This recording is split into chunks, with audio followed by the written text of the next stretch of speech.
Buddy, welcome back to the show that never ends, or it seems like it did for 2 weeks. It's Wrestle Watch.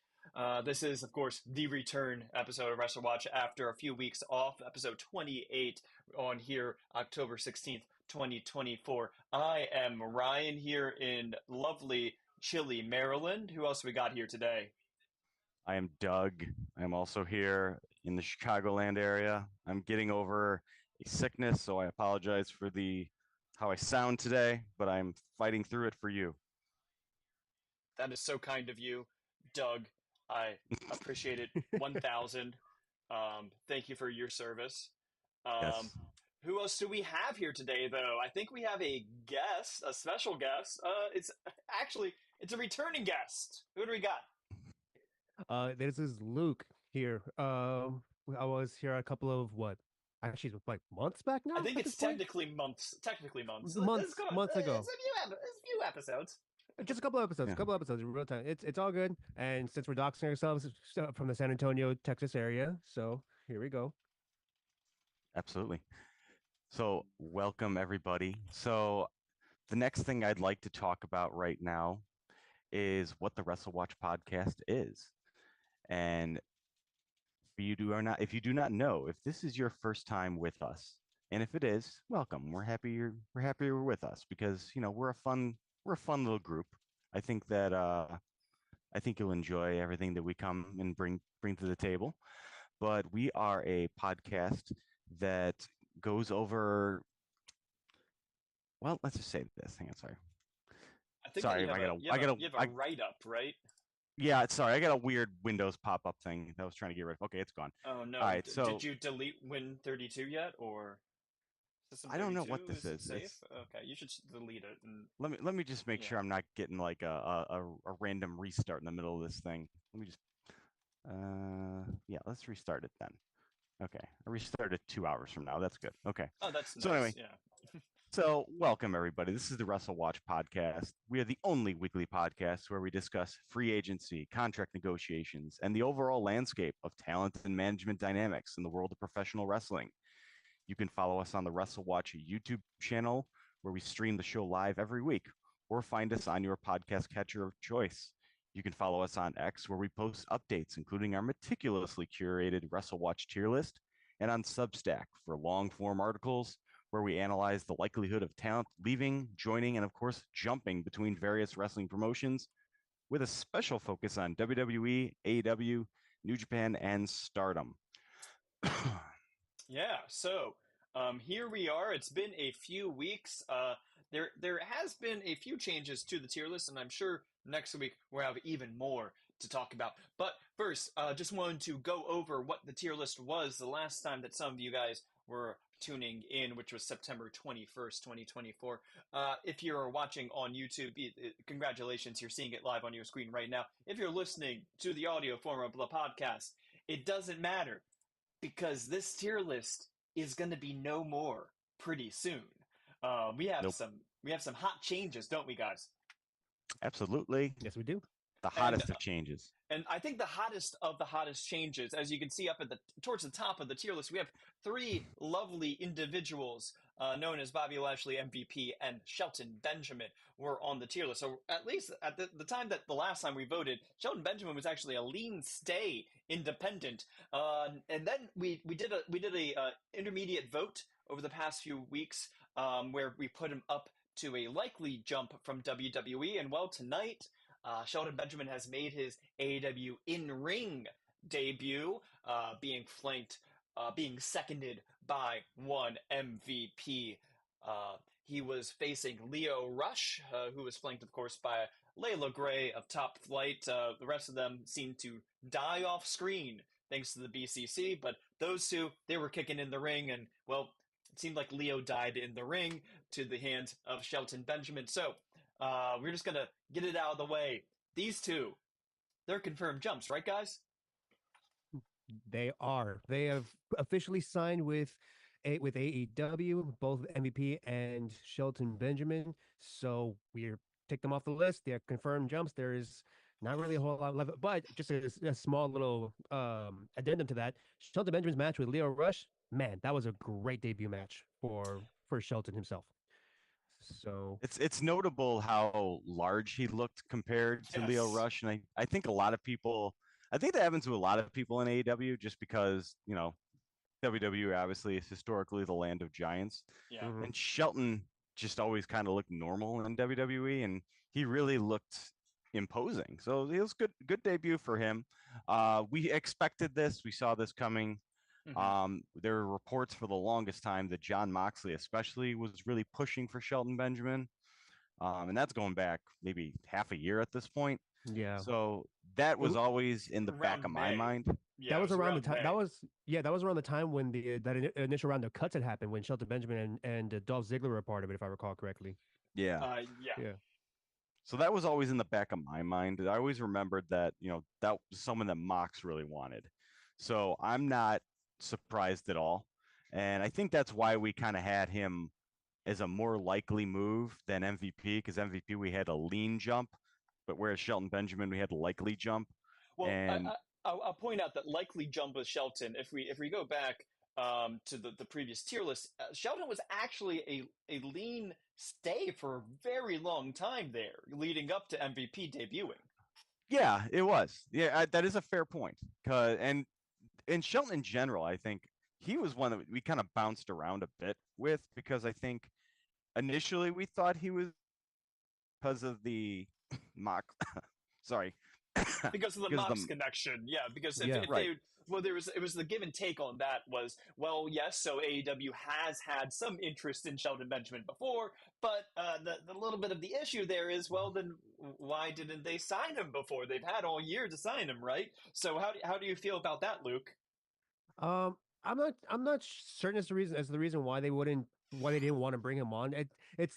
There's not a lot of information as to why Shelton didn't get brought on, even though there was people within AEW that were pushing for him. But all of that really changed the way I see it. All that perception of Shelton not really likely jumping changed when it was announced that Bobby and MVP were going to be let go by WWE. And as soon as that happened, it felt like a switch flipped for us. We're like, oh, you know what? Actually, Shelton's probably coming along too. It didn't seem very likely that he was leaving, let me rephrase. He didn't seem like he was going to be joining AEW until MVP and Bobby were gone. And I guess Yeah. because the Hurt Syndicate or Hurt Business, whatever you wanted to call it, they're the Hurt Syndicate now. Yeah, It didn't. his ass said Hurt Syndicate, so that's the biggest clue to me, Yes, I guess. exactly. Yeah. So for Hurt, so it wasn't in the purview that the Hurt Syndicate were going to be Yeah. involved in jumping too. And as soon as that happened, okay, Shelton's probably jumping too. Yeah, that was kind of my feeling on it, and was that like I wasn't still sure until like the week before when he like MVP was coming in and stuff. It just I like the way that they've been building this slowly and meticulously, where they have MVP coming in solo. He's meeting up with Nana. He's meeting with Mercedes Monet. He's having little moments with Private Party and all these other teams and stuff. And they're slowly bringing in the rest of the Hurt Syndicate into AEW, rather than just I'm a fan of this a lot more than the style where it's like, oh, cool, look, it's this group.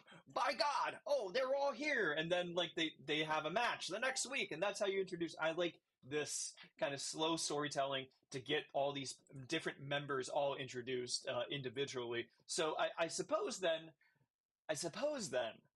what we have to consider then is the next slide here, which is Bobby Lashley. What's going to happen with him? How are we feeling on Bobby? So, I mean, yeah. well, right now he's at a likely jump from WWE. Last time we voted, that's where we had him. And I think that he was one that we expected was coming in. And I agree. I agree he is coming in. I think most of us think he's coming in. And I think the way they're doing this, where they're just kind of slowly building him out, is much better than rushing him out like some people thought he was coming in Wrestle Dream. I think it's pretty clear that that was the right move. Mm-hmm. And I personally voted as a safe jump. Okay. I think that he at this point it's just a matter of when. Like he's coming. That's happening. He's coming to AEW. Well, Luke, how do you feel about it? Are you on the Uh, same team there? Yeah, pretty much. So, to kind of go even further, I think Sean Ross Sapp himself already said, yeah, he's coming. So we already got it spoiled for us that yeah, he's on the way here. So, Mm. I also voted for Safe Jump because again, you kind of like to wait for them to debut before we decide, you know what, time to vote them off, and we assess how we did. How we assess how we did, but he's coming. I think we can also maybe pinpoint when he's going to be coming. And just from earlier today, when they announced at Fright Night Dynamite, October Mm. 30th, which is the Swerve match versus Shelton, I'm assuming that's where we're going to see Bobby Lashley debut. Which again, Yeah. I'm echoing what the three of y'all said, which is the trickled effect of introducing the Hurt Syndicate in waves. I think that's been the right call so far because they've each had at least a couple of weeks to just showcase each individual member of Yeah. itself. So starting off with MVP's promo with Nana, and then Shelton coming in and having a debut match, a showcase match with Leo Rush, which again did a great job with that. They've all had a moment to highlight each other so far, and now Bobby's is next. So we're just gonna be Yeah. waiting until October 30th, in my opinion. That's another thing that I was thinking about was what my personal fan favorite theory, which was of course my theory, was that I wanted them to announce that, like, let's have Swerve and Nana challenge the Hurt Syndicate, and they're like, we're tired of you MVP, we're tired of you Shelton Benjamin. It's time to put the big X on you, Shelton, and we're gonna have a match against the Hurt Syndicate. They challenge the Hurt Syndicate, and Nana would suit up again. He'd feel all triumphant, and then of course MVP would come out in the suit and be like, you guys didn't remember that it's not just the two of us, right?" And then Bobby would kill Nana. That was my dream scenario with this, but I think that it does seem like in 2 weeks' time, I think Bobby's going to show up at that Cleveland show, and we're probably looking at Bobby versus Swerve for Full Gear, I'm presuming. That sounds about Yeah, right. Yeah, that that's probably likely. Um, so with that said, I think we Yeah, were I think accurate. yeah, I think where we're going with this is how's everybody voting? A safe jump, right? yeah. Yeah. So we're just gonna put him in as a safe jump, right? Yeah. Yeah, the slide said so, so it must be true. Yes. And I think that we've been pretty accurate on seeing how this is going, but I think that we were a little bit too apprehensive, perhaps, with all of this because we were a little bit hotter on Bobby leaving than we were the other two.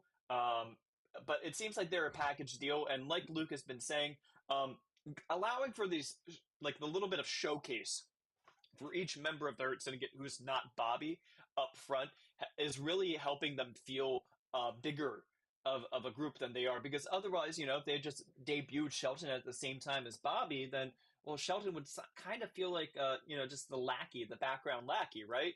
This way, you're seeing that Shelton can still go, or at least look like he still can go with Leo Rush. So, when Bobby comes in, it's not like, Sheldon's just going to be like, oh yeah, this is the guy that you're going to beat so that you can get to Bobby. No, it's going to be like now Shelton can be seen as a legitimate threat on his own. Yeah, exactly. So they've been doing a great job with the trickle of how they've been introducing the Hurt Syndicate so far. And like I said, I don't think they thought Hurt Syndicate or Hurt Business, what they were known as in WWE. I didn't think that they thought AEW was going to be able to grab them. So it's just kind of a nice surprise that all of them are going to be coming in. So it's going to be cool to see how this plays out. Yeah, and maybe that's part of why Shelton hadn't debuted when he did, when he could have, way back in the early part of this year. Maybe it was that they were waiting for the other two's contracts to expire and bring them Possibly. all in together. Yeah, possibly. Yeah, and I think you could definitely argue that this is maybe one where the perception is not so much that these were people that just WWE cut for, some people might perceive as valid reasons, but this is one where a lot of people think, WWE creatively kind of dropped the ball on them. Yeah. And this was a big missed opportunity. And now this is kind of their redemption to kind of prove them wrong. So I think a lot of people are rooting for them in that regard as well. Yeah. So that is the Hurt Business, or the Syndicate, as they're about to be known as. The Trunks don't lie, as Shelton's trunk said. So that is how we're feeling about those two or three folks. Somebody else that was on AW Dynamite tonight, which you're following. Thank you, Tony Khan, for being our lead-in program. Daniel Garcia featured a little bit on the AEW tonight. In the past few weeks, it seems like he's re-signed, but I kind of want to talk about it for a second because he went out there with this big promo. What was it, 2 weeks ago by now? Week or two ago. Yes. Yeah. Yeah, where he was like, I'm staying in AEW, and then Tony Khan was asked at the media call before Wrestle Dream last week, hey, so what's going on with Daniel Garcia? And he seems to indicate that they have agreed to a deal in principle for Daniel Garcia, but he is not yet signed still. So, with that in mind, and any other little nuggets of information that Doug or Luke, you guys remember about all of this? How about we start with Doug? How are you feeling about Daniel Garcia? Are you ready to take him off the WrestleWatch tier list? I am ready to take him off the tier list. I think that I don't particularly see a situation where Tony Khan is going to basically say that they have a deal, even if it's not signed, and then the deal just doesn't happen. Um, I feel like he's not one to pull something like that. That seems very careless. I think it's fair to say that he is signed at this point. This is one, though, where, I think that this was a hard one to read because it was going back and forth for a while. And it was clear the situation now, looking back, where, Daniel Garcia got an incredible offer from AEW, one that WWE, and he had to kind of think on this. And I think the amount of time that this made people, including myself and, a lot of the other people on the committee, start to think the longer this takes, the more likely is he's leaving because he's kind of dragging this out. But ultimately, it does look like he is sticking around. And even though he was a lean jump from AEW, in my opinion, he's confirmed stay. I think that, and I would take him off. Okay. Luke, how are you feeling about that? Daniel Garcia's whole free agency journey and his trajectory it makes me laugh. It just makes me laugh because at the end of the day, we had the last time that we voted on him, we put him in lean jump. We technically had to say we got this one wrong, but God, what an annoying journey that he made us go through just trying to track him. Like he gets MJF feud, okay, push. He's gonna get a push, great. So we can take him off. Then he was on the list at the time. But then his contract's coming up. Okay, we should probably put him back on. Then he gets this big money off from AEW that says it's going to kill the business from WWE. Oh, there you go. He's going to get paid. Take him off again. And then wait, he didn't sign it. And all of a sudden that was the part that messed me up the most and what got me thinking, wait, this guy might actually really be gone because he gets an offer from AEW that's apparently so large that WWE puts out a PR presser or whatever, not a presser, but puts out PR that it's going to hurt the business, just how big this contract is. I was like, and then he didn't sign it immediately. I was like, wait a minute, what's going on here? So I started getting in my own head a little bit about what was going on with Daniel Garcia. So the more I sit, I think, and I believe it was Ibu, who was talking about or kind of tracking this as this was going on, and he said it was as true blue of a toss up that he was either WWE or AEW. At the end of the day, I think that was just the case. Like he was really and truly undecided until the 11th hour, and then decided he wanted to stick to WWE, to stick to AEW. It was very similar to the Mercedes Moné bidding war, where it was just going back and forth with her. Yeah. And ultimately, it sounds like in the same situation, the bigger money contract won out. Yeah, and this was a genuine. It sounds like it was a genuine bidding war too, because AEW had to put up the higher offer to lend his services. Well, yeah, because it seemed that WWE's offer, what the big thing that they were hoping for with Daniel Garcia was that the allure of being what I guess what they were considering was the face of the new NXT. They thought that maybe that would have a little bit higher value for them than the money, which I mean, I think the issue with that was I don't know if Daniel Garcia is a nag guy. You know what I mean? Like, I don't think if his energy might have been, hey, you're getting offered way too much money for your skill level. come home to us. Like I don't, it doesn't seem like that strategy worked for them, right? No, I don't think that's, and I think that's a strategy that is going to work less and less as time goes on and as AEW exists, because you're going to end up in a situation where the younger talent have grown up with both companies. Hmm. Right now, you still do have a situation where there's, the talent have grown up knowing WWE, grew up as WWE fans as kids, but we're not that far off from having a situation where a new talent is going to talk about how they watched AEW when they were like 8. Yeah. We're Yeah. really not that far off from that. A No. lot Yeah. sooner than you think. And when Hmm. that happens, that'll be a significant piece of leverage that WWE is going to lose, and that's the clock is ticking on that.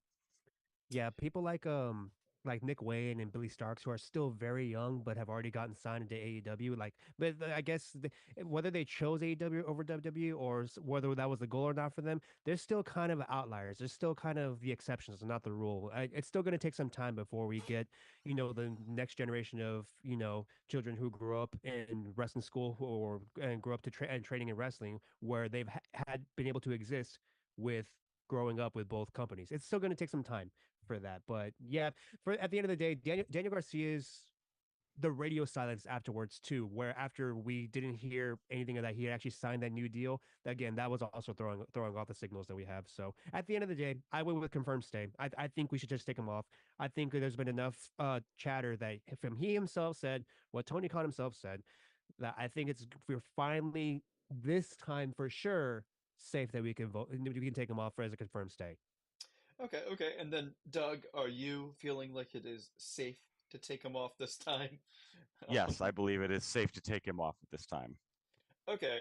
I personally don't feel like it's safe, but that's just me. It seems like I might get outvoted. Let's see what we have as comments from possibly. Oh yeah, we have a committee member here talking. Yeah, it's the most annoying tier list guy of all time.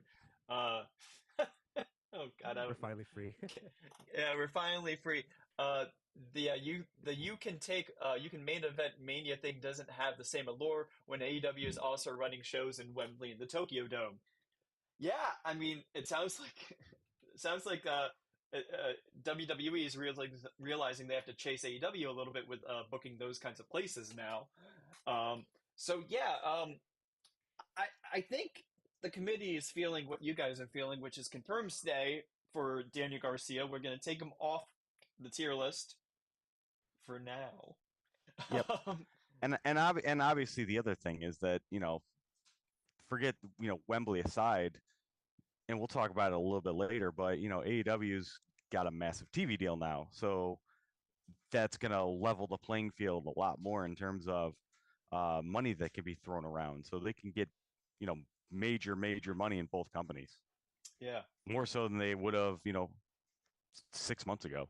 Yeah, that's a conversation topic for a different time. But just kind of idea, something I thought about too is, and I think it was in conversations with like within the committee too about how it's probably going to come down to which wrestlers, what company they decide to go to is just, or where they decide to stay. It's just going to be about whether they themselves are firmly happy. It's not going to be about pay so much anymore because AEW has a means to has a very stable means of being able to pay a lot of money comparable to what WWE is. They already could, but now they definitely have a security blanket for that. So I don't know if we're going to be seeing as many jumps anymore. I might Yeah. disagree slightly.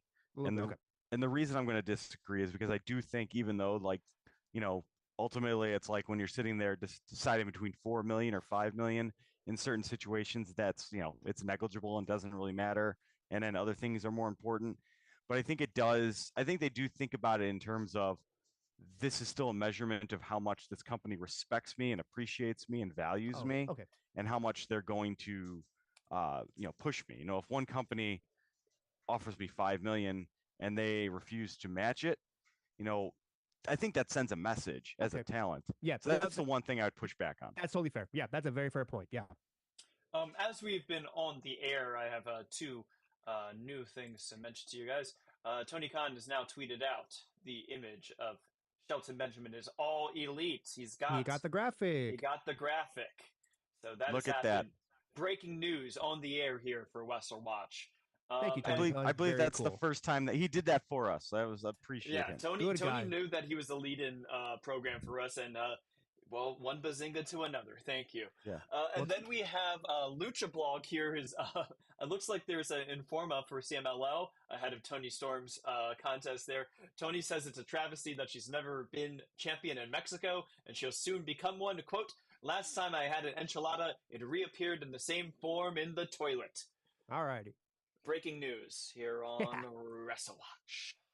Thank So you, Tony. Very cool. speaking of another former AEW Women's World Champion, this one's going to be a little bit straightforward. You notice that there's only one slide on the screen for people watching on YouTube. If you're listening on audio, you're going to have a little suspense for this one. We're talking about Saraya, former AEW Women's World Champion. She was on the tier list as a safe stay to AEW. She re-signed a deal or restructured her deal is another way of putting it. She had an option on the table, as reported by, I believe, Sean Ross Sapp of Fightful. She had an option on the table, and both sides decided to not go with that option, which would have just extended the deal for the amount of money that she was making. They renegotiated a 1-year deal that is slightly less money for Saraya, and she is going to stick around for at least another year in AEW. How do you guys feel about taking her off the tier list now? I know that we usually have a 1-year window with Wrestle Watch, so technically she's within the window, but do you guys feel like there is not enough certainty for something that is so far away now to leave her on the tier list for right now? How about we start with Luke on this one? No, I think it's safe to go ahead and just take her off the list as a confirmed stay. It was the presser really straightforward from Sean Ross Sapp, that she resigned 1 year deal. She's going to be sticking around. There's not really a whole lot of, and also it was never, to me at least. I think before, while we had her on the list, I also had her on safe stay anyway. I just didn't see her leaving. I just didn't think it was going to be likely for her to be jumping back to WWE, and even in the first place. So, I had her safe stay. We got the news that she resigned. I think it's pretty safe to go ahead and take her off the tier list. And you know what? When months down the line, when we get that update from Sean Ross Sapp or Mike Johnson or whoever saying, "Hey, by the way, Soraya's contract's coming up," we'll put her back on the tier list and we'll evaluate from there. But for right now, I think this one's pretty safe. Doug, how do you feel? So I agree, but the one thing I'll also say to this is that I'm not surprised that they had to do the restructuring, because I do remember that there was a lot of chatter when she signed that, you know, there were people that said they signed her for a lot of money. Like they paid her a lot on that initial deal, to the point where a lot of people were kind of stunned. I do remember there was talk of that at the time. And when she was brought in, you could argue that, there was a lot of fanfare and it was kind of cool to see her back, especially since, she hadn't been wrestling in a while because of an injury. She thought that she was, done with like just a career-ending injury.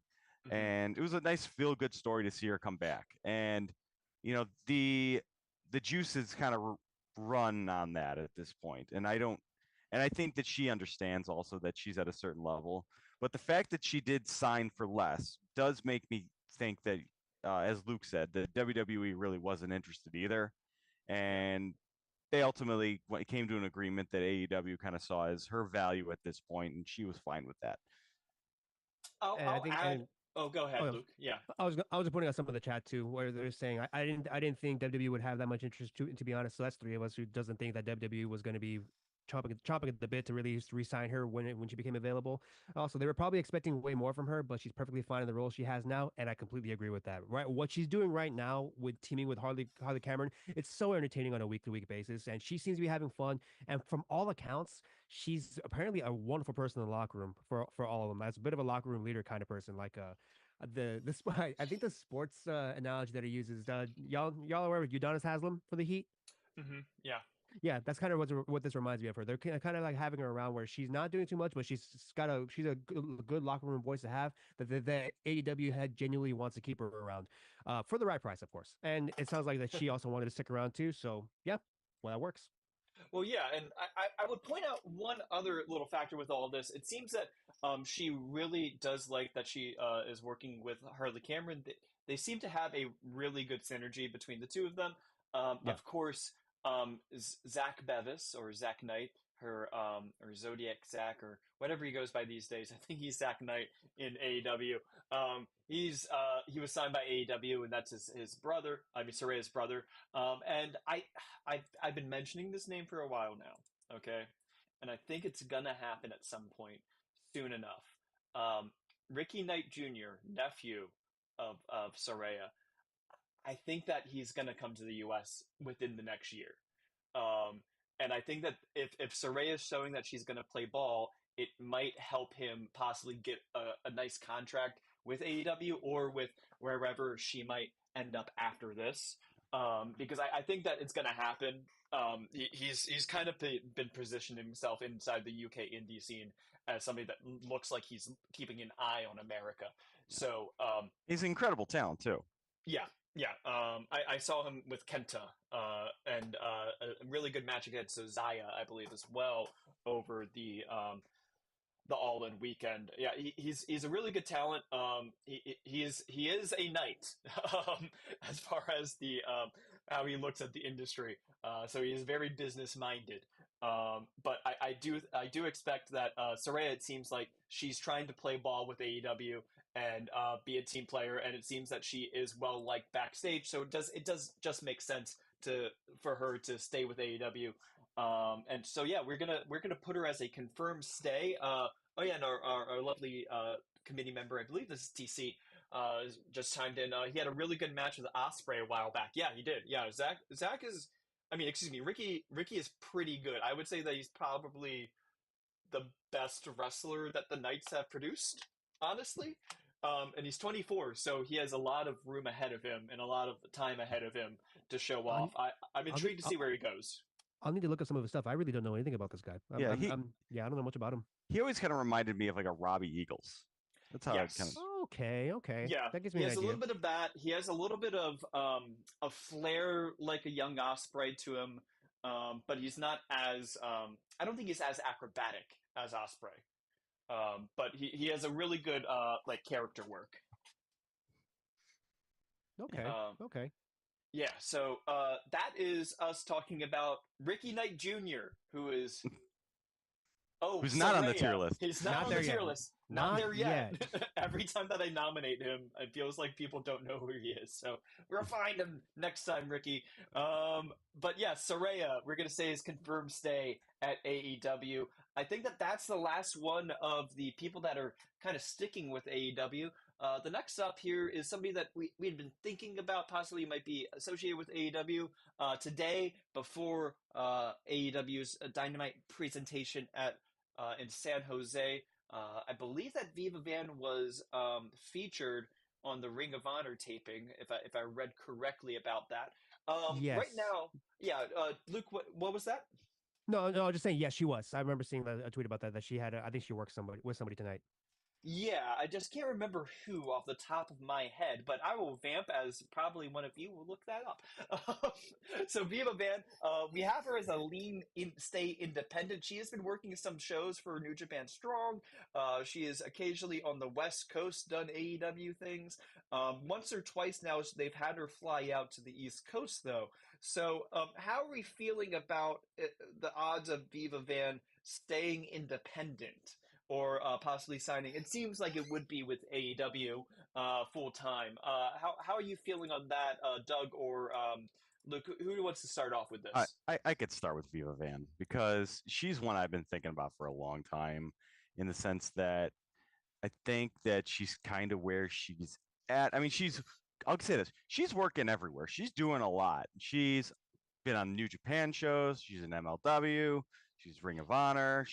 If she can get booked, she's going to get booked. And, bless her. She's working hard. Having said that, I don't know that I see this big push for her to get a major signing. I will say this. If Ring of Honor does get like a TV deal with True TV or someone like that, if that ever happens, I might be a little bit more inclined to look at some of these names that periodically show up on Ring of Honor as getting a longer term deal. I don't think that that's happening with her though. At least not. I don't think. I don't. I'm until I see something indicating otherwise. I don't think Ring of Honor is getting a TV deal anytime soon. I could be wrong, but because There's been rumor about it. Yeah. the update was from what Dave Meltzer put in his, I guess, his column yesterday, just as a Yeah, bit of an update. he made a longer column, a dedicated column just about the AEW media rights, correct? Yeah, exactly. And I think the most that he said was that the conversations are happening, but went as far as to say that there's no imminent deal whatsoever going on like that. It's just, but the conversations are happening at the very least. Like they've touched yeah, base on it. So that's Yeah. that's about the furthest they've gone.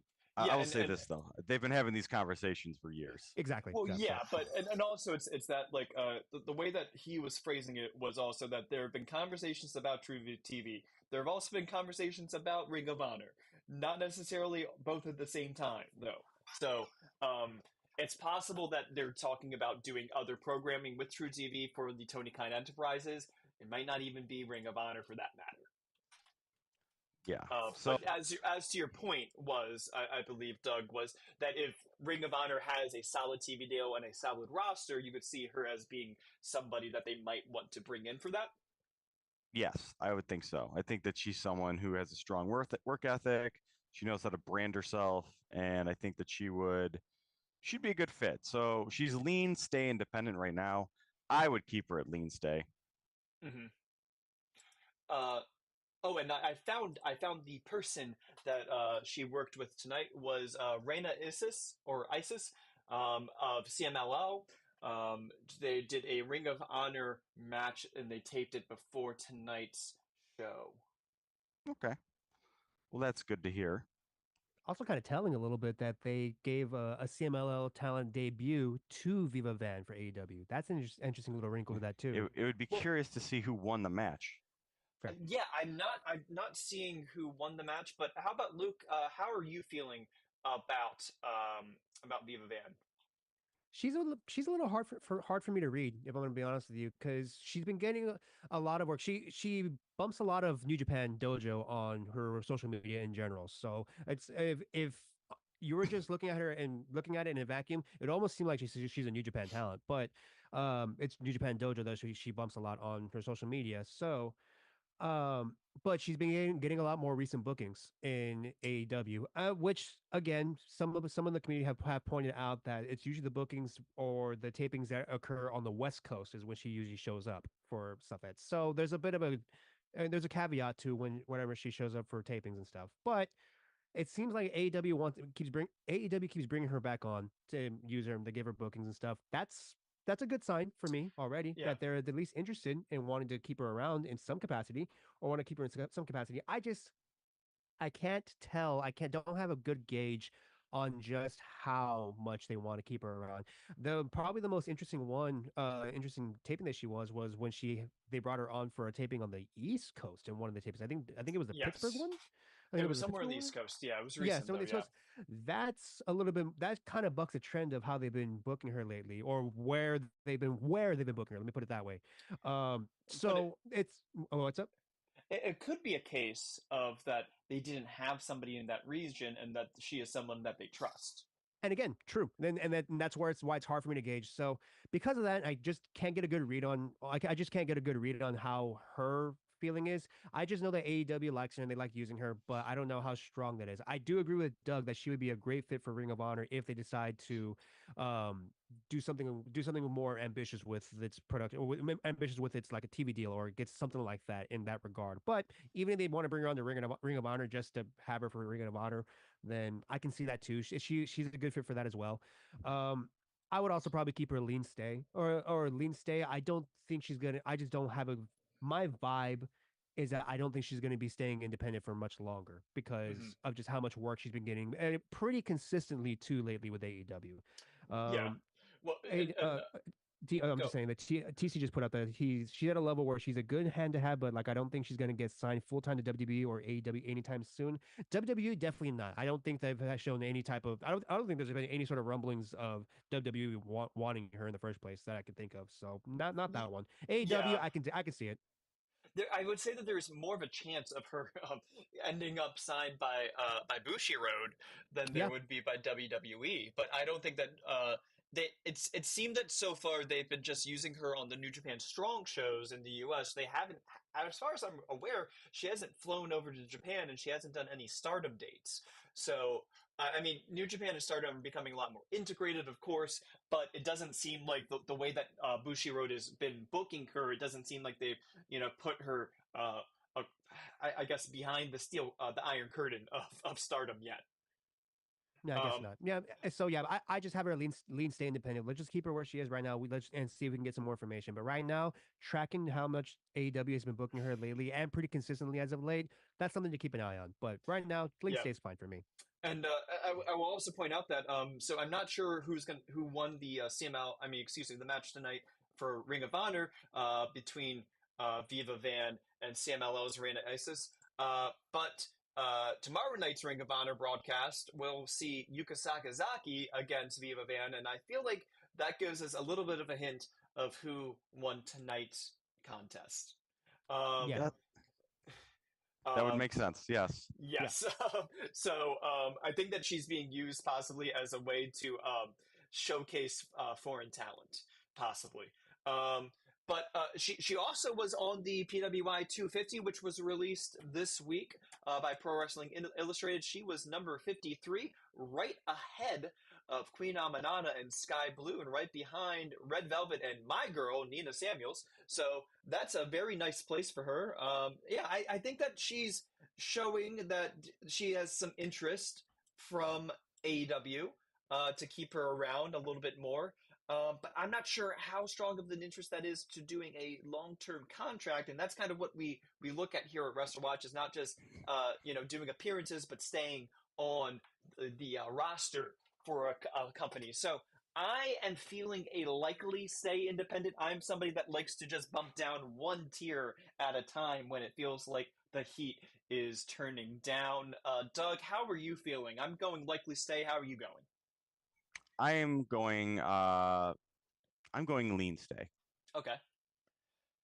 And then, Luke, what were your thoughts on that? For Viva Van, also lean stay.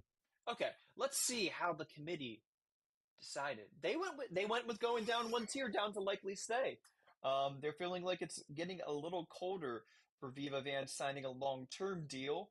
I suppose we will see how it goes with these Ring of Honor appearances because she'll be on tomorrow night's Ring of Honor TV, and then it seems like probably next week's as well. Yep. All right. Sure, Well, we'll see with that. sure. So next we Next, have Trevor Lee, right? yes, indeed, Trevor Lee, the I'm former I'm I'm Cameron Grimes. I'm ready to talk about the caveman, the Carolina Yes, caveman. your boy, Trevor Lee, I believe. Yes. Is that accurate to say that he's I your like boy? I like Trevor Lee. I mean, I had been following him since his indie days back in like 2014, 2015. Um, and then obviously then he had his little time in TNA, and then he went to he's back where he was before. So I like him, but I think at this point, I think he had his little loop around the industry. I don't know that he's making another one anytime soon. He might eventually. He's trying to rebrand himself as kind of this legit serious guy as opposed to the, comedy clown that he kind of was in NXT. I say that in a loving way. But now that I think it's fair to say that it's going to take a little while to kind of rebuild. He's working on that. I am at the point now where I want to just take him off, if I want to Yeah. be honest. Wow. Wait. So this is your boy, and you're saying it's time to just take him off? Yeah, I'm realistic. I do okay. Let's go over the options, okay? Do Okay. we see him going back to WWE anytime soon? No, I don't think so. Not anytime soon. I mean, he just got cut. So I think Yeah, that it's fair to say that that's probably not happening. It seems like they're not this is a company that isn't necessarily doing a cut and then immediately rehire. I haven't seen a lot of that lately under the new regime. No, they seem So assured of themselves. Yeah. yeah, so I think it's fair to say that he's probably not going back there anytime soon. Is he going to TNA? Well, yeah. Yeah, that's likely, but that's not one of our locations that we consider anymore. Mm. Um, New Japan, I don't know that he's necessarily a New Japan guy. Um, he could be, I suppose, but I don't really see it. Would he want to go there? He might, but I also don't see him as someone who's getting signed there. He might do one-off appearances. And then AEW, I don't know that I see him in AEW at all. I just don't know that I see a spot for him, a role for him. And I said it, okay, and I said this when he left, and I still maintain it. I think I think that I think it was a bad idea to put out that video where he was saying he's gonna like be back in WWE. He's gonna Oh show yeah, them. yeah, I He's remember gonna that one. he's gonna show them that you know that they were wrong. And I felt like it came off in a very like uh like WWE was the end all be all. That's all I ever wanted kind of way. And I don't know that that's necessarily the kind of person that AEW is going to be going after lately. I think that Hmm. there's sort of a perception game that they've been fighting, and signing someone who has that mindset is not going to be a good thing. I made that point when he left. I still stand by that point, and therefore I'm ready to take him off the tier list. Okay, okay. Luke, hearing all of that, what are you thinking? I'm taking a quick glance at his cage match right now and seeing that his last WWE match was getting beaten in less than a minute and a half by Braun Breaker in April. And then afterwards, he had got bookings in July, August, and right at the end of September. So he's only worked 11 matches since he's come back. So he's finding work. He's doing okay for himself, but there's just been nothing at all in terms of any of the partner promotions that or the promotions that we follow whether we follow for tier list purposes. There's just been zero hint that any of them are interested. If there There's is just no any buzz. There's no buzz. there's none. There's just nothing. There's nothing going on. It's just complete radio silence in terms of any type of interest, even gauging interest in Trevor Lee since he's been hit the independents. If there is anybody that I thought might be interested, it might be Khan for the Tony Khan for the Ring of Honor purposes. If nothing else, maybe he could have a nice fit. Maybe he can fill out a nice niche for himself there in Ring of Honor, but it wouldn't be much different than what he was doing in NXT before that. So there's nothing. There's absolutely nothing. So the fact that he's at Lean Stay Independent for right now, yeah, no, I think I also voted to move him, just to remove him from the list until we get some type of update, whether it's just like a wellness check on Well, him at this point, what's going on here. I suppose the update that did happen, which didn't end up happening because of Hurricane Helene, was he was supposed to be booked for MLW's Slaughterhouse show, where he was supposed to fight Donovan Dijak, Oh, yeah. patron saint of WrestleWatch, Dijak. That's right. I completely forgot that he was already booked for MLW. Well, that just confirms that he should be removed from the list since MLW is nowhere close to the what we're looking for. Yeah, that's kind But of my vibe on it. Is that like it seems that well, I know that Dijak is, I believe, pretty much locked up to MLW at this point. Um, which good for Dijak. He is mhm. it seems happy with how he's been getting his bookings recently. He's getting featured in a bunch of different promotions. I sat next to Dijak Superfan at Rev Pro Oh, during goodness All In gracious. Weekend. We're not going to get into that one because she might be No. listening. So yeah, I think that it's showing that maybe that money from the settlements, maybe MLW is able to do some stuff now and have a little bit of fun. But yeah, I think that that's like the most likely kind of spot for Trevor Lee is as TC here says, Trevor Lee doing a best of the Super Juniors would rock, or however locked up you can be to MLW. Yeah, I think that that's kind of where it sits here for Trevor Lee is I don't see him ending up in one of the big three as we call it now. So I'm gonna say I agree with you guys. I think it's time to just take him off for now, and let's see if the committee agrees with our unanimous genius opinions. They did I'm, just off I'm the happy tier they list. did. Yes. Okay, Just good. off the tier list. It doesn't mean Yeah. that we're saying he's a confirmed. It's hard to say confirmed stay for somebody that is staying independent. You can't really confirm being stay with that. So we're just going to say we're taking him off the tier list. He's falling down into the mud. as it were. And and you never know. Like honestly, him doing a best of the Super Junior run, that would be enough for me. Hey, let's put him on the tier list again. Just something like that. That we can latch on to in terms of an update. But That as of right now, because we got nothing, yeah, just take him off the list. that's something that we're going to probably be talking about next week. Is one of our good friend Ninja Mac. It looks like he's been booked for something with New Japan, which might be the direction that he's heading. Ah, that's right. The Yeah. Super Junior Tag League. Yes, indeed. Yes. So we're gonna see what happens with that. Now, speaking of tag wrestling, got the Lucha Bros. What's going on with them? Does everybody remember how crazy it's been so far with the Lucha Bros? Just as a I do. recap, um, it's this summer. Penta was telling people about how he was going to leave and feud with Cody soon enough, and well, the problem was they got injured a few times over their time with AEW, and AEW decided. It seems that Tony Khan decided he was going to, for the first time, I think ever, actually try to do the injury time argument for He their did do it. They did do it contracts. to Kenny Omega. They did it to Kenny Omega once. Mm, yes, and that also it turned out then at the end of it they just lined up all the elites contracts. They all re-signed at the same time anyway. So it's possible that they renegotiated the Kenny's contract to just you know loop in the new contract. Um, but yeah, so we have Lucha Bros. Poor Phoenix indeed, because Phoenix was being very quiet about all this.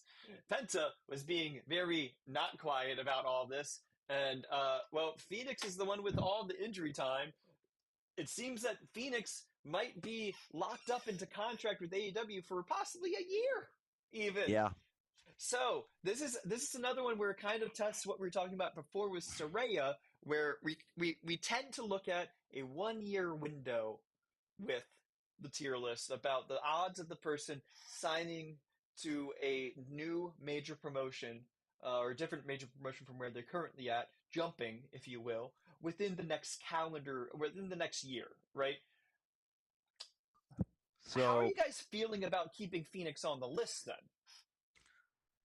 I think it's fine to keep him on the list at this point because I think it's still a strong feeling that there's going to be a change. Whereas Soraya, strong feeling that there's going to be a change for a year from now. I Uh huh. feel very confident that there's going to be a change with these two a year from now. Right now, we have them as a safe jump from AEW. Um, I think that that's still the case. I think they're still a safe jump.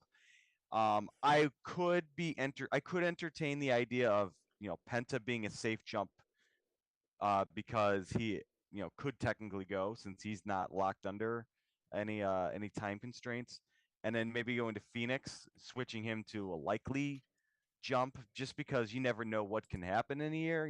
Something could change. Maybe he gets a better deal. Things can lots can change. So I think it's very possible that that's the case. And frankly, if I'm being honest, if you're Tony Khan, between Penta and Phoenix, I think Tony Khan would want to keep Phoenix if he had to pick one. Mm, okay. I and not saying he's going to get what he wants. I think that they are going to be a package deal. I'm just saying in general, I could see a situation where Tony tries to keep Phoenix and lets Penta go. And oddly enough, I think it's probably the opposite with WWE. I think they see more value in Penta than they do Phoenix. Mm. Luke, what do Just you think about that? So, man, this was so hard for me to kind of just decide how I wanted to handle this, especially because I think we made the decision to split them up now that we had a solid idea of injury time between Phoenix versus just how much longer Penta's contract is just going to go for. So it was really difficult for me to decide how I wanted to play this, but it's not a hard and fast rule that the community follows, and it's not like it's set in stone or anything like that. This is just what I do when it comes to deciding how I want to vote on a specific individual or a specific wrestler.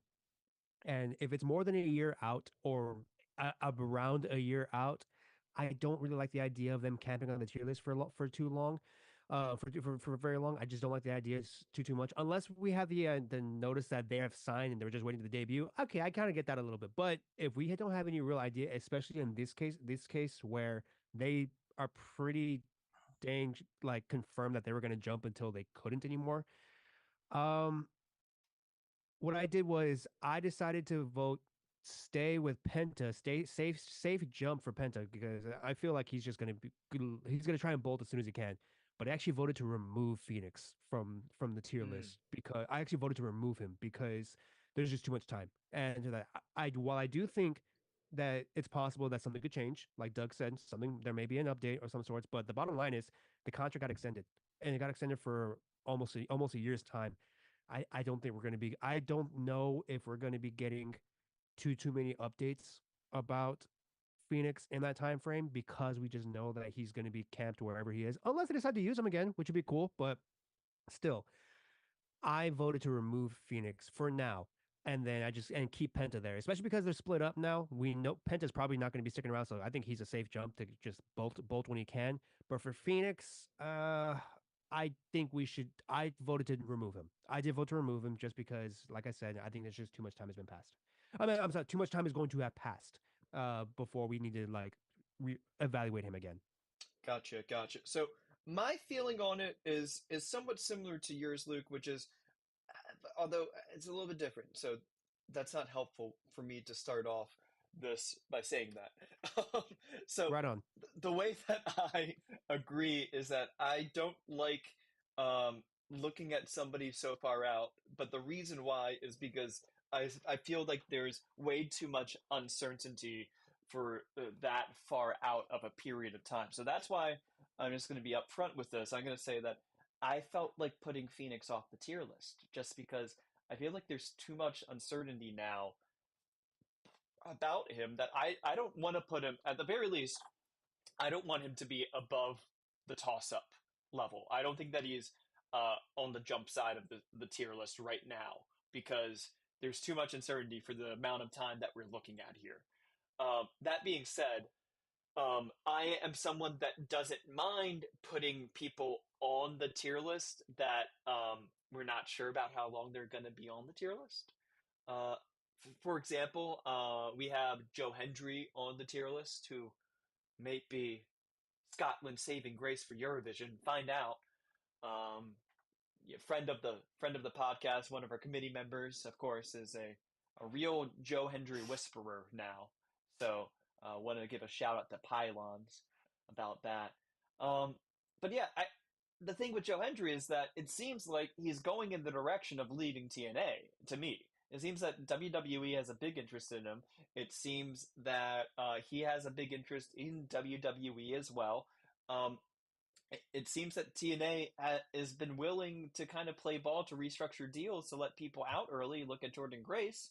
So all those things combined to me to equal, well, sure, some of you people are saying he has a year left on his contract or more, but we're seeing literally right before our eyes somebody else from TNA who's gotten their contract restructured to be shorter.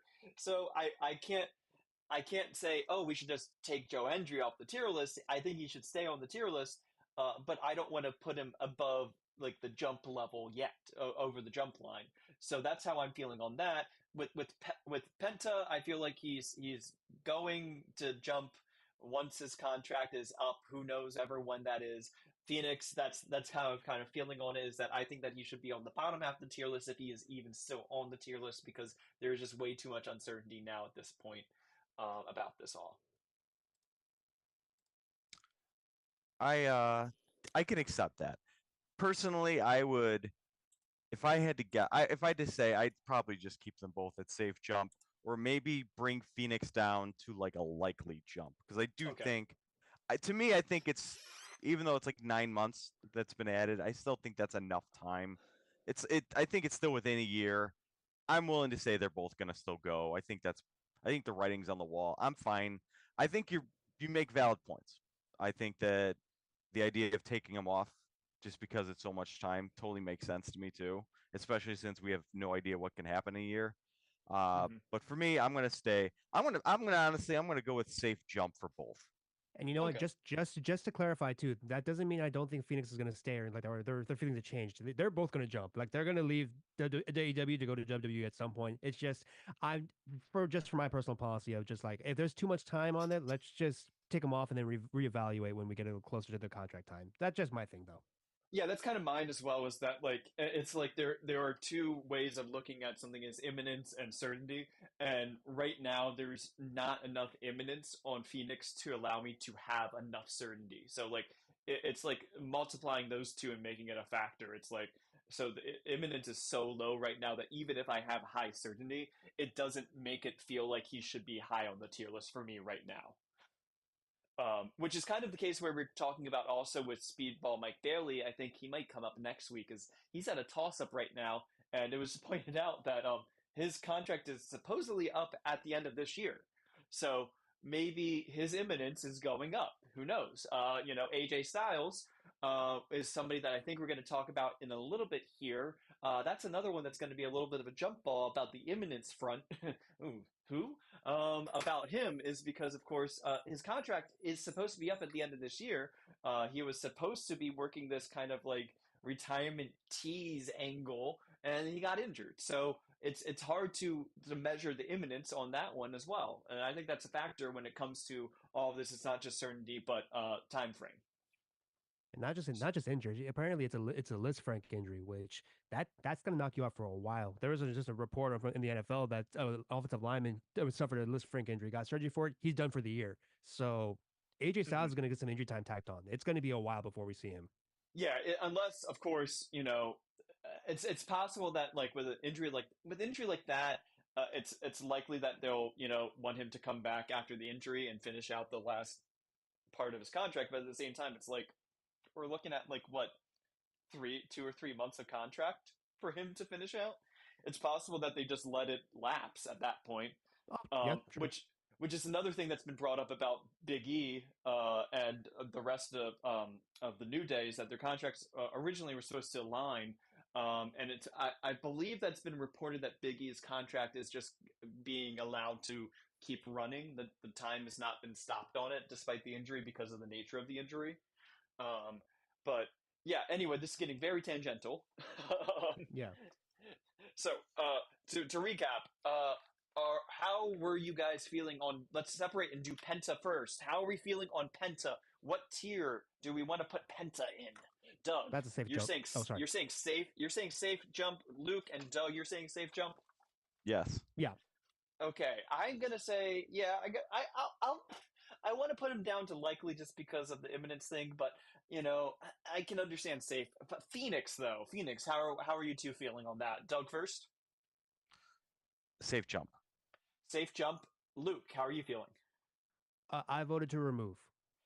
I at the time voted to remove. I probably put it maybe as a lean stay just because of the time frame. Okay. Let's see how the committee voted. They went more with Doug's thought process on this. They kept Penta as a safe jump, and Phoenix is just put down one tier to likely jump. Yeah, I think the important thing is in a lot of people's minds, and this is where I was too. It's just like it's inevitably gonna happen. We all think. Yeah. So why take them Yeah. off? Ye- I think that's the mindset a lot of people have.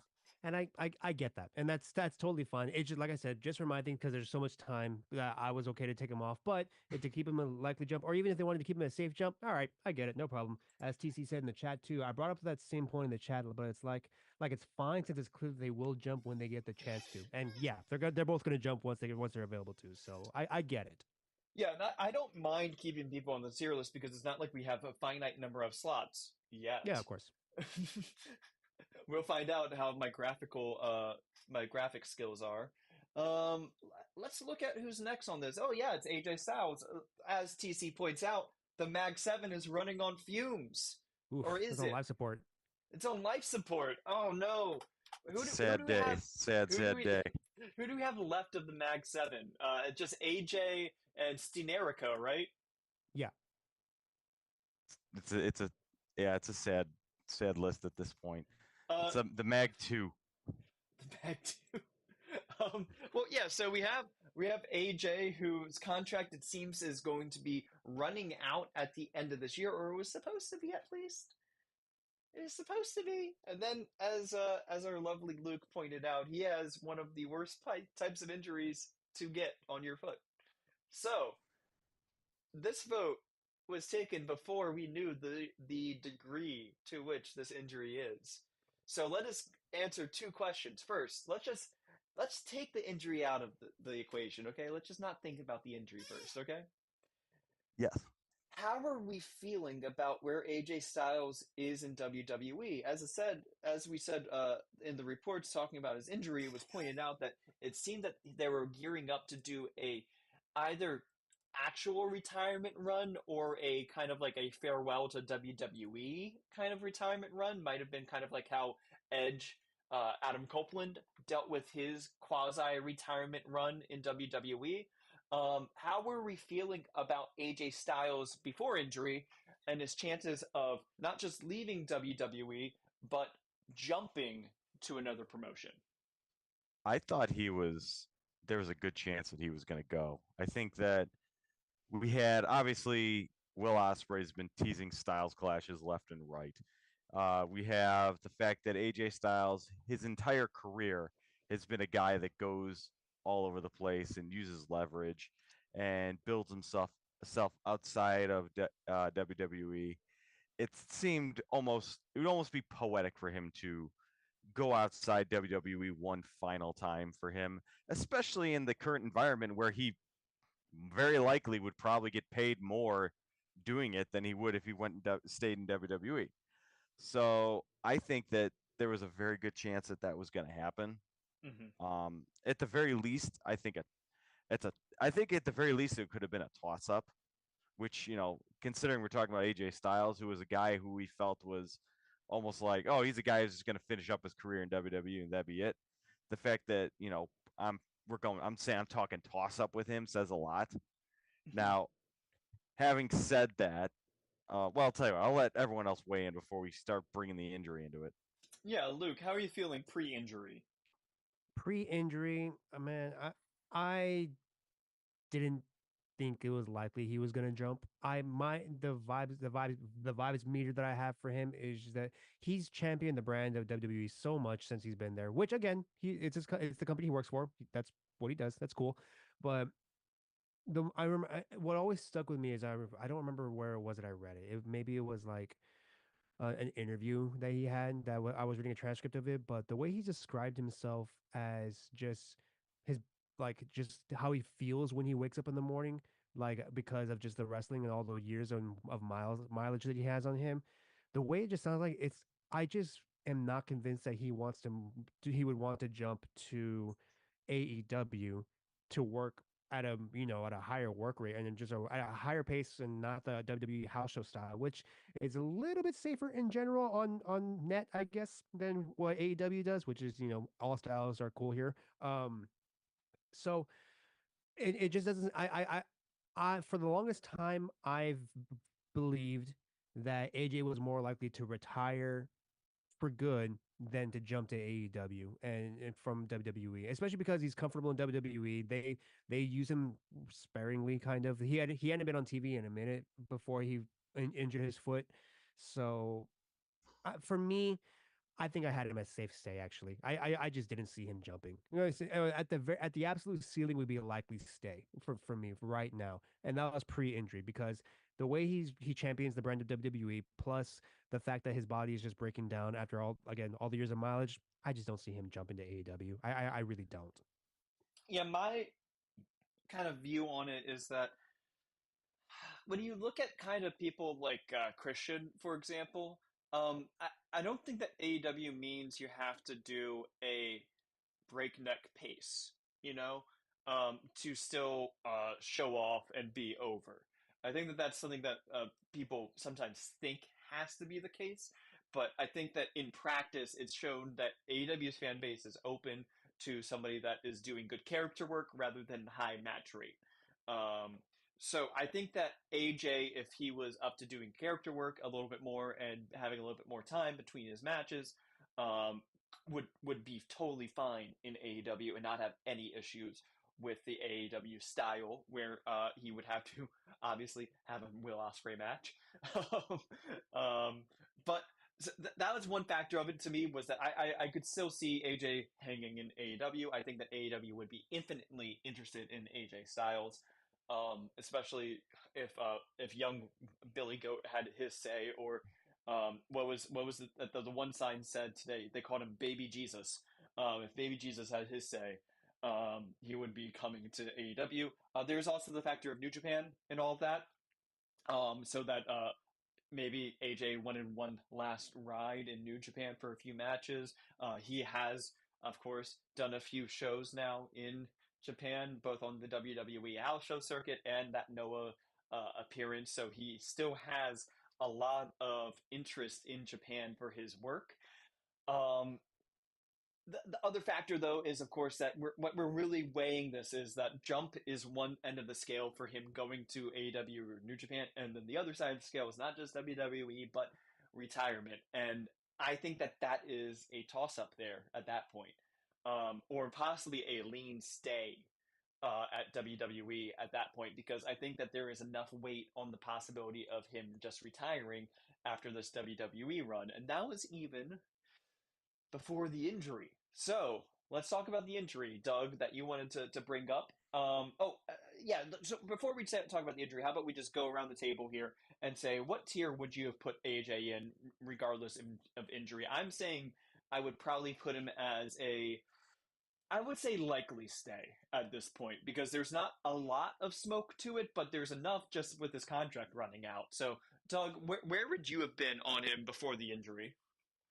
I would have put him at a lean stay, but a lean stay that I was going to be monitoring very closely. Gotcha. And then Luke, how were you feeling? I put him in safe stay for myself. I just I don't think it's a matter of if he can. I just don't think the interest is there that he would want to Yeah, go work to AEW. That's more where the angle that I have. But I have him in safe stay.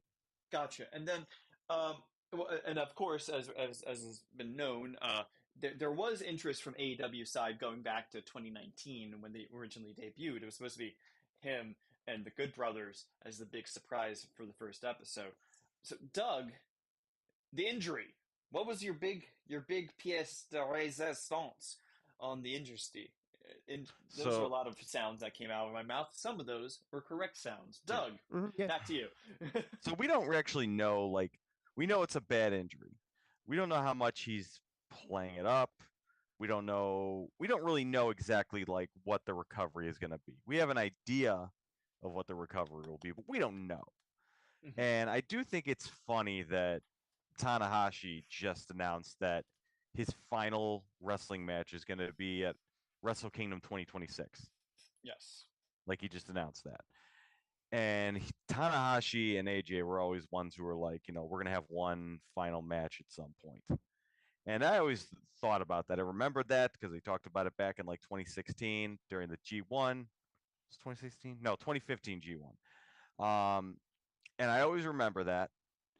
And I think that he is someone who would like to do something. I could see him wanting to do something like that. And I think that it's still a very realistic possibility that may happen, especially since I do think he could have an edge mindset, an Adam Copeland mindset. That wouldn't surprise me at all. So, and I know he's obviously really close with the Young Bucks. So I think AJ Styles, even I think the injury obviously does impact it somewhat, because I think if it is really bad, I think it's less likely he's going anywhere. Um, I don't know what he's going to look like when he gets back. I mean, I don't have a lot of experience with this injury, so I don't know, and I'm not going to Well, pretend I do know. well, Luke, you are our resident sports head here. You seem to have a little bit of knowledge about what this injury is. That's a little bit more credit than I would give myself personally, but Noted. I do. But yeah, the Les Frank injury is just in general. It ends your season if you're in the NFL. Let me put it that way. Wrestling is not even close to the type of intensity as what the NFL does on a week to week basis, but still, it's enough to knock you out there. I don't know what the general time frame is for to be knocked out of that. I feel like I remember Kevin Durant also having the Liz Frank at one point in his career, but I don't remember how long he was knocked out for that one. how long he was knocked out for that when that happened. But bottom line is, it's a nagging injury is the problem. It sticks around even after you're technically cleared and good to go. So it's I don't know what to expect. I don't know what to expect when to I guess when he's ready to come back, and I don't even know what the time frame would be for him to come back. I think it would be before Ilya is supposed to come back. Yeah, it looks like just to get the screws out of the foot after all the surgery and everything, it is at least 4 months, just that Yeah, alone.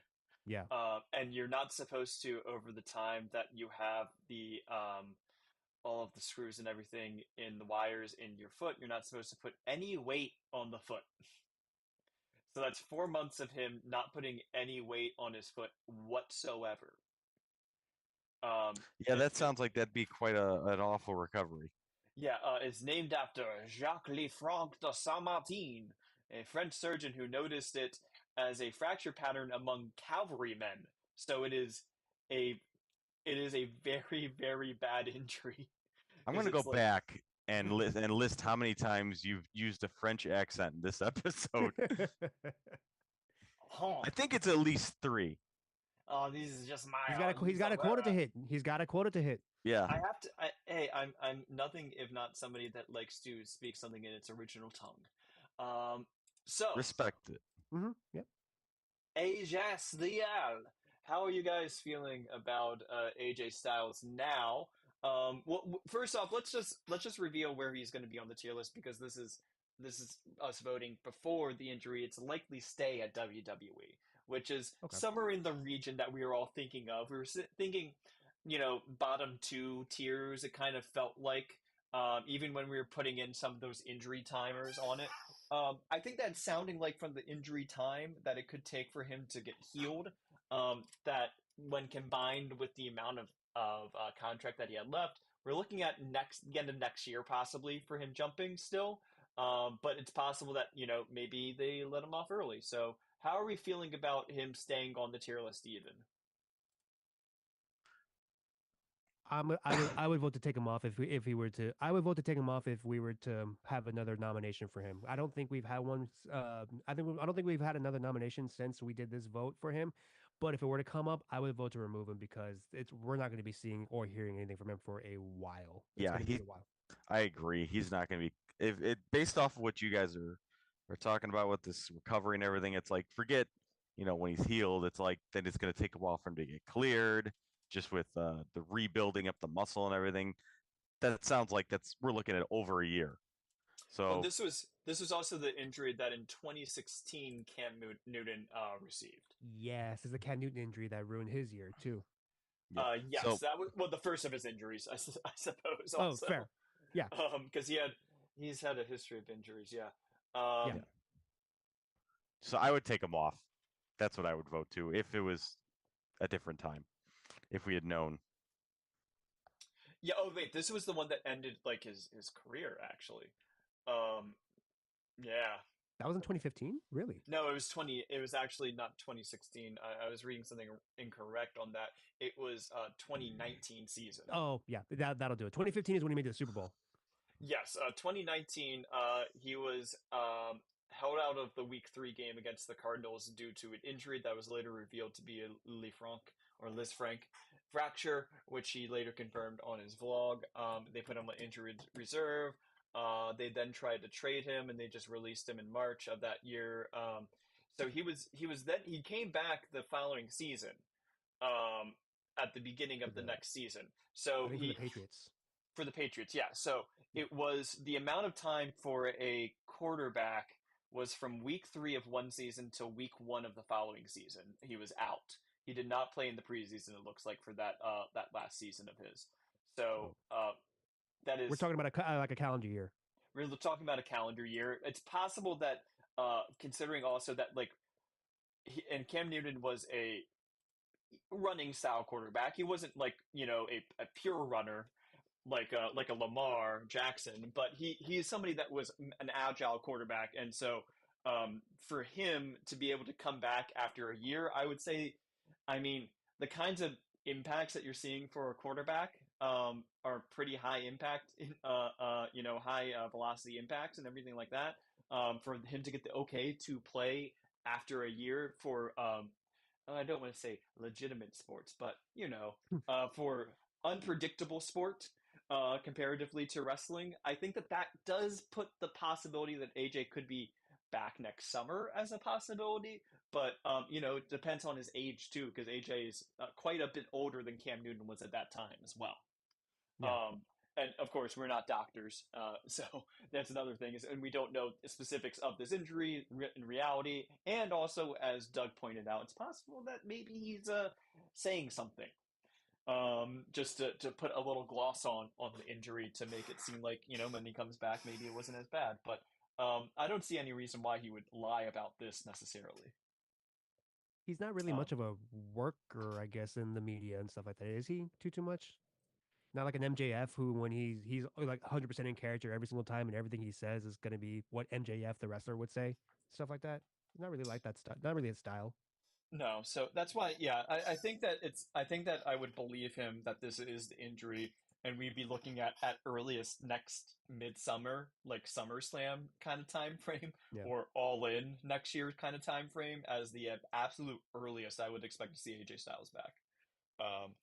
So that's AJ to watch. The rest of the Magnificent Seven, we only have two left. It's Kevin Owens and Sami Zayn. Boy, Magnificent Seven, not so magnificent anymore, sadly. And it's already not looking very good for Kevin Owens to jump either. If we're going to be following rumor mills. Well, yeah, that was what PWN or who was that? It was Russell Votes. Not exactly Russell the bashing Votes. of not exactly the Yeah, bashing of reliability in terms of things, but it's a rumor that's out there. yeah. I Yeah. would. I'm gonna take that with a grain of salt on that one, just because of Sure. that. And I think that So we we're going only to talk about that next week. Yeah, and we only have talk about the AW media rights to come here. Did anybody want to jump in on this? Might be one of our last times to talk about AW media rights as part of this show, except for whenever Yeah. Shockwave happens.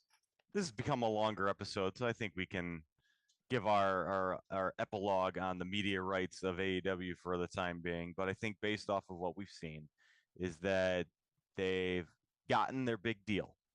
Yeah. It's $170 million, for 4 hours of programming with Warner Brothers Discovery. Fox is potentially still in the works. There's a Max component with the simulcast on the TV shows, as well as something with the pay-per-views, but it's not entirely clear. My thing that I will say that I thought was the big takeaway for me is that this, compared to what NXT pulled off, is particularly interesting. And I think it's because NXT got 2 hours for 25 million a year.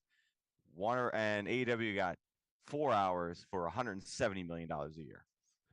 And to me, I think there's a couple things at play here. One, I think we already discussed this idea that AEW's viewership and viewers are better for advertisers. They're wealthier, they're more educated, so that's part of it. I think the other aspect is that AEW is now a proven commodity on Warner Brothers Discovery over the past 5 years, whereas NXT is not a proven commodity on CW. It's just not. And then on top of that, you have the aspect that AEW, while it is, it's not the main brand of WWE. It's not on the same level in perception wise. NXT is very clearly presented as a developmental sometimes, and I think that perception hurts it as well. So it's interesting, and I want to see going forward what parts of those aspects impact AEW the most, because I find it so fascinating how similar those two shows are in their ratings, and they are pretty similar now. But AEW ended up with so much more money. So, and part of me is like maybe WWE just took less money because they really, really wanted to stay on broadcast still, and that wouldn't surprise me either.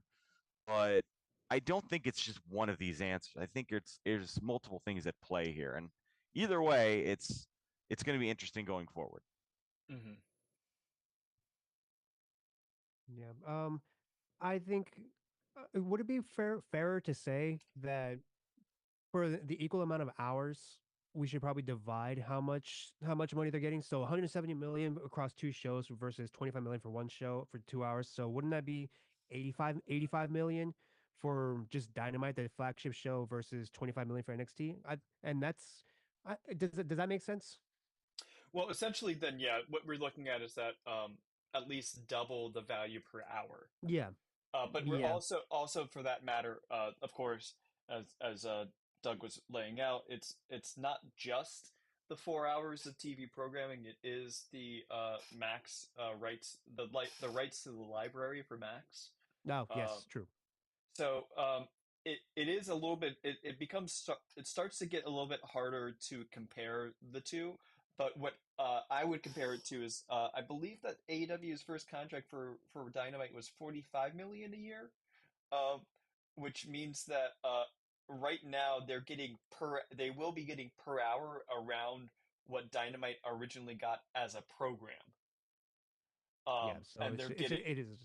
Yeah, it go on. is like it is yeah, it's a big increase to where they were 5 years ago, where their value for just 2 hours of programming was now what they're valuing 1 hour out of 4 hours of programming plus the entire library. So it's a big step forward for AEW for their value as a company, as well as the discussions with Fox, which actually they've already started to broadcast something, but not in America.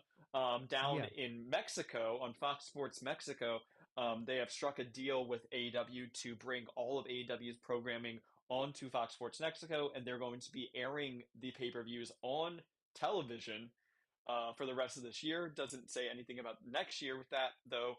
Uh, but they started to air a show that Fox Sports Mexico is producing, a studio show called the All Elite Show, and of course it is airing right after Raw on Mondays. which is just the funniest thing. This is just the funniest thing. Well, and yeah, that's the other interesting thing here is that you know, the, Fox Sports Mexico was airing WWE, and they will be losing the rights to WWE at the beginning of next year when the rights go to Netflix. So AEW now is being able to fill in these gaps for international partners that WWE is letting open up by switching to Netflix. So it's like there's it's something that we've been talking about sometimes is that it feels like Netflix got a one of the best bargains in the world for WWE for the scope of the package.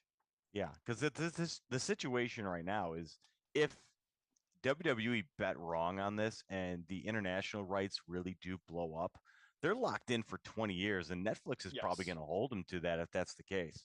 Yes. And because of that, AEW will have 20 years to just kind of reap in all the rewards of that. And sounds like that's what they're already trying to do. They're starting to do that. We see that in Mexico, and I Yeah. bet we're going to continue to see it. Every single Yeah. spot that WWE has pulled off TV to get thrown on Netflix, AEW is going to swoop right in if they're smart. Yeah, and the other thing, of course, with AEW is the way that they're structured is that it will bring a spotlight to the Mexican wrestlers that are signed to CMLL to appear on AEW on Mexican TV. So it's kind of like there's a nice synergy with the way that AEW is running their shop, where they're not just stealing the wrestlers or making them exclusive to only AEW. They're going to let them still you know they're the wrestlers that are coming from CML or from AAA, they're letting them appear still on their home promotion from Mexico, and vice versa. You're getting AEW talent that are appearing in CMLL, so there is synergy for the local promotion rather than what WWE does with these kinds of things. So, yeah, I think that kind of wraps up the media rights for this week. We'll see if there's any other media rights in the future. Um, I did want to just see if we can look at the tier list as it stands now. If whoever let's go around the horn here. I will start. We'll get Luke in on this as well, and then Doug, if you want to jump in to read a tier, you're more than welcome to. But I know that you're still having a bit of a bout with your throat there. So I will start off with the safe jump tier. We have Hikaleo, Motor City Machine Guns, Penta El Zero Miedo, and Bobby Lashley up in the safe jump. And I think a bunch of those might be gone soon enough. Luke, how about you hit us up with the likely jumps? Wait, hang on. I'm trying to blow up the thing. It's too small on my screen. I can't see it. Hang on. Hang on. How do I use well, Google Slides? uh, I will go next. Then it's likely jump. We got Michael Oku and Ray Phoenix. Luke. okay. Okay. I can see them. I can see them. It's the lean jump is Ricky Starks, Zilla Fatu, Jordan Grace, and Miro. Uh, Toss ups. We got Speedball, Mike Bailey, Mustafa Ali, Danhausen, Megan Bain, Josh Alexander, Mina Shirakawa, and Beth Phoenix. For lean. I'm sorry. No, I'm gonna let you guys do this. My voice, I think, is pretty shot. You did a toss up. Okay, lean stay is Kevin Owens, Joe Hendry, friend of the show, Ninja Mac. I can't see that one. Shinsuke Nakamura. Yeah. Dijak, the Hardys, Maya Iwatana, and Alex Windsor. Yes. Yeah, it's Alex Windsor. Then we have the likely stays right now as Sami Zayn, Tekla, AJ Styles, and Viva Van. And this is longer, so I will just read it because I can read it. Please do. Yes, please do. Safe stays, we have Sari, one of the best wrestlers in the world. Utami Hayashishida, Hook, Street Profits, El Hijo de Dr. Wagner Jr., Dustin Rhodes, El Hijo del Vikingo, Katsuhika Nakajima, Shane McMahon, Alex Wolf, Britt Baker, Becky Lynch, Bozilla, another one of the greatest wrestlers in the world, it seems, and Giselle Shaw. I'm speaking, of course, to the PWI Women's 250, where Bozilla outranked Saya Kamitani, which was quite surprising to me and to some of our committee members somehow. When did we add Bozilla to the list? We're Braziliacs on this program. It's because there was rumors in an article that was in Japan that was talking about Julia joining NXT, that Bozilla might be going and following her to NXT. That's right. I completely forgot about that. It wasn't that through Tokyo Sports. That article was like a completely kayfabe one too. It was an outlet that's similar to Tokyo Sports, but it was not Tokyo Sports in particular. Yeah. So that was why some people were not sure about it, but it was like such a weird throwaway line to like throw in there if it's not real, like it's weird to kayfabe something like that. I think we're all kind of getting to the point now where anything that's surrounding Marigold, I'm just like really questioning it. Yeah, it's Marigold is fighting for its life apparently. It is starting to really seem like they are and truly are just a feeder thing and like just a vanity project for they did not expect it to go like this. I don't think. Did either of you have any hot takes that you wanted to say for us to react to? Hot takes. I don't think I have any this week. No? I think my voice is too shot to have any at this point. It's okay, I have one that I wanted to say because it was our friend Jonesy wanted to get this one said. The Freebird rule sucks and should go away forever. How hot of a take is that?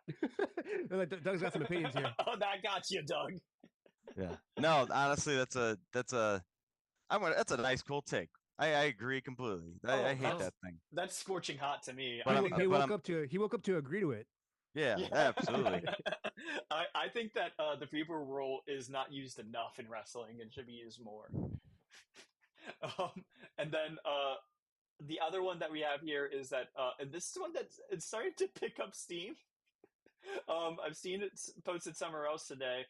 NXT should be revamped into an exclusively women's grap show, all women's graps all the time. It'd probably do well. You both said that at the same time. Maybe, yeah. I don't hate the idea. Yeah, I think it was Ibu said that, and people's reaction was, of course, "Oh, cool, Phil's still talking to him."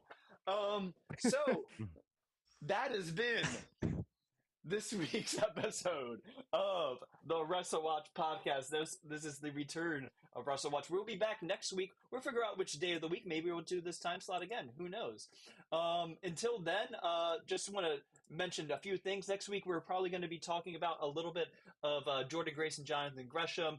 Kevin Owens, Motor City Machine Guns might be debuting this week. Ninja Mac got announced for a big thing with New Japan, so we're probably going to talk about him. And Speedball Mike Bailey, especially with the My Little Pony, major Maple Leaf Pro Wrestling show this weekend, which is quite exciting to see. Takesha is going to be competing with the international title, but won't be defending it against Speedball Mike Bailey. That will be a fantastic match. As always, please follow us on Twitter, on Substack, on YouTube, and your favorite podcast platform. Give us a like, give us a subscribe, give us a comment. It really helps with getting the show spread. If you're a professional wrestler, follow us, and maybe we should do an interview. You know, we can talk about your hopes and your dreams, not just ours. Until then, I'm Ryan. I'm Doug. And I'm Luke. All right, everybody, please have a safe and happy next week for us. Take care and much adieu.